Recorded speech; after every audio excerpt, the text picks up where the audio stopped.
வெண்ணிராடை மூர்த்தி வந்து ஒரு படத்தில் வந்து லதா மேடம் வருவாங்க. பழைய ஆர்டிஸ்ட் லதா மேடம் வரும்போது வெண்ணிராடை மூர்த்தி உள்ள வருவார். உள்ளே வந்தோடனே அப்பா அம்மா பழைய ட்ரங்கு பட்டி தூக்கி பார்த்தா அவ்வளவு பணம் ட்ரங்கு பட்டி ஃபுல்லாக என்னம்மா இப்படி பண்ணியிருக்கீங்கன்னு இருப்பார். இதை நம்ம பார்க்கும்போது என்னடா இப்படி ஒரு டைலாக்லாம் எப்படா சென்சாரில் விட்டாங்க அப்படின்னா கையில் பணப்பெட்டியோடு இருப்பார். அதை காமிச்சு சொல்லியிருப்பார். அதே ஆமாம், ஆடியன்ஸ் வந்து 5 விரல்லையும் அடிபட்டுருக்குங்க அவருக்கு.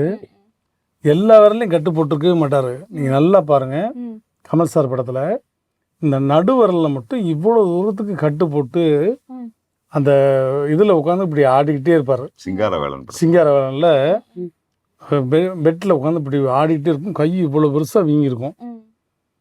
அப்போ வந்து அந்த நர்ஸு கேட்கும், என்ன சார் ஆச்சு? என்னன்னு தெரியலம்மா, இந்த விரல் மடங்கவே மாட்டேங்குது, ரொம்ப அடிபட்டுருக்கு போல அப்படிம்பாரு. காரணம் அந்த விரலில் அடிபட்டுருக்கு. அதுக்கு வந்து பேண்டேஜ் எல்லாம் போட்டிருப்பாங்க.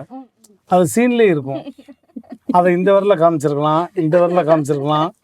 ஆனால் அவருடைய செயல் பாருங்கள், அதுதான் வெண்ணிராடை மூர்த்தி. இவ்வளோ பெருசு.